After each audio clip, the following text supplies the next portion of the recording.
any rational person realizes that the percentage chance of him beating Trump is much lower than if we had a strong Democratic candidate. Now, why is he, quote unquote, not strong? Well, look at the polling. It's not my opinion. And this isn't progressive versus moderate. That has nothing to do with any of this. I've talked about this before, but I really genuinely do not think that the polling that we've seen is very useful or representative. I just don't think we should care about the polling. Obviously, I would prefer it if we had a better candidate than Biden, but that's like always going to be the case, right? Like, obviously, I would always prefer a better candidate than any candidate we have, because then it would always be a better candidate. Biden's age does hurt him, but I don't know. I mean, it could be a lot worse. He could be Hillary.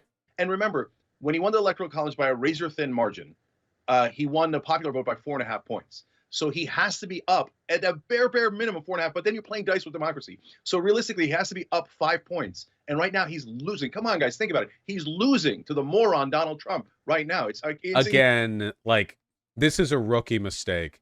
Using polling more than a year out from the actual election as an actual indicator of popularity to suggest like, oh, well, he's 10 points down from his victory margin back in 2020. So that means, like, you know, I don't agree with that.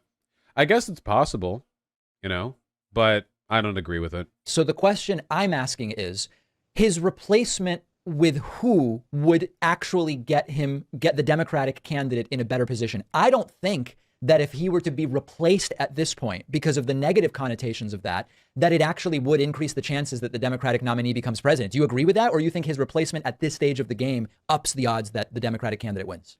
His replacement would instantly give the Democrats a 5 to 10 point bump. Instantly. Really? With who, though? Okay, easy. I think that's completely ridiculous. That's so dumb. Insane perspective. Insane. As an incumbent? Not just like on its own, it would be insane. But as an incumbent candidate, are you kidding me? Absolutely psychotic. Here's the proper take. The Dem mainstream has failed to groom a charismatic replacement. That I agree with. But it takes a lot of time and money and planning and hard work to bring a candidate up to a level where they have a shot at the presidency. Even if you've somebody who, like, if they got the same amount of exposure as Biden, they would be more popular. Sure, that's fine. The question is, how do you get somebody more exposure than an incumbent president? The answer is you basically can't. It's not really doable. You know, maybe if you had like 4 years out, you could have been trying. But under these circumstances, just no. The examples against heated primaries go back decade after decade. Oh, in 1972 and 1837. Also, you have to be careful about primaries against an incumbent president, because if Biden won the presidency in 2020 and there was a primary in like 2023 and he actually lost the primary, it would cause a lot of really bitter factional infighting. People who sided with Biden over the person who ends up winning in the primary would feel pretty betrayed by that, and they would feel like the differences between the candidates might be severe enough that it sort of agitates their desire to vote. It's difficult. It's difficult, you know? It's not impossible, but it's difficult. It's something that would have to happen with Biden's consent. I have a feeling that if they did have a really, really, really good, prominent candidate who could run in 2024, Biden might have said, I don't know, Jack, I'm too old for this, you know, and endorsed somebody else. Maybe. But again, that's a lot of work. That's tough. That's very tough. You know, and I know, everyone in our lifetimes has said the rule, an incumbent under 50 points is very likely to lose. So they keep talking about incumbent advantage, and that's actually not true. No. You can't run off these polling numbers. Under 50 points on what poll? What are you talking about? From over a year out? How would you even know? By the time the polling is more relevant, the time for a primary has already passed. That Joe Biden stops being an egomaniac and worrying about fair. So you think it might happen? Egomaniac? Joe Biden? Of all the people to call an egomaniac, him? He's just a kindly old grandpa who is the strongest incumbent candidate, and incumbency is a huge benefit to your likelihood of winning. So he just okay, yeah, ridiculous.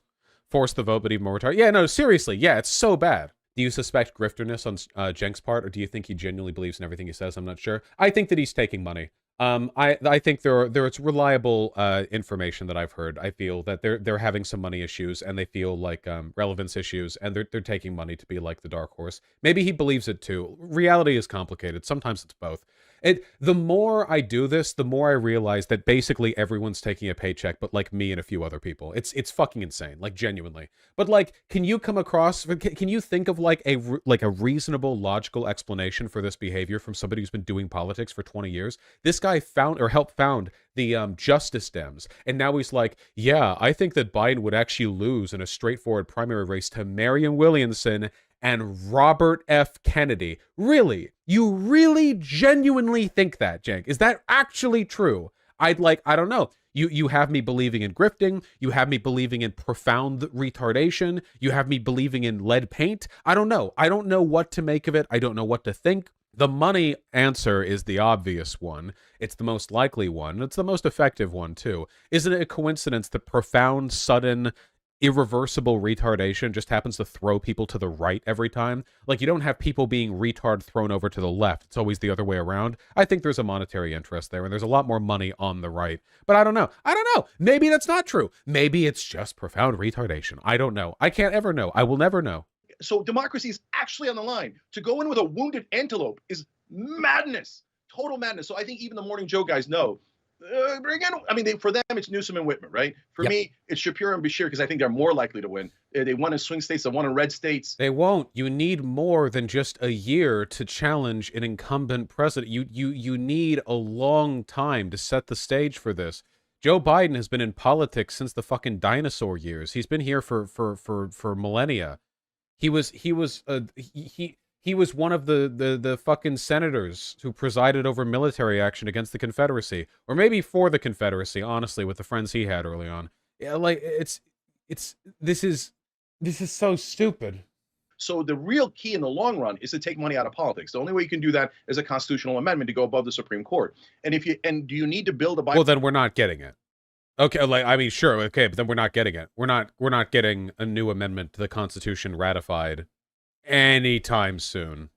Bipartisan coalition to pass an amendment? Of course you do. But the thing is, the one redeeming quality Republican voters have is that they also hate corruption. And so you know. Oh, come, dude, seriously? You really think that there's room with like the extremely pro-corporate Dems and the double super ultra extremely pro-corporate Republicans, and Republicans, the guys who voted in Trump, the most openly corrupt human in all existence, like the most obviously, flagrantly, transparently corrupt human to have ever lived, they vote this guy in, and you're telling me that they're going to get the 3/4 states necessary to, Oh, I know with Trump they don't mind it, okay? But other than that, no, that's an important fact.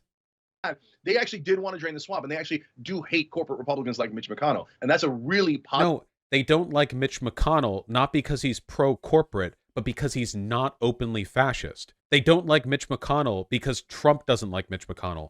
Trump is also pro-corporate. They're all pro-corporate. The opposition to Mitch McConnell is because he's not an open fascist. That's it. Okay, nice meme.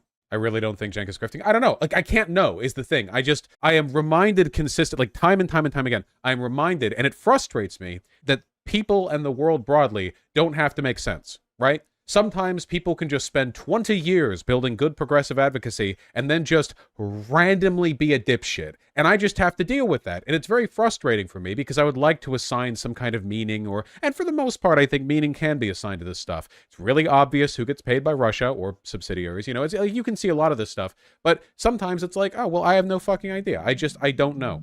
It's very frustrating.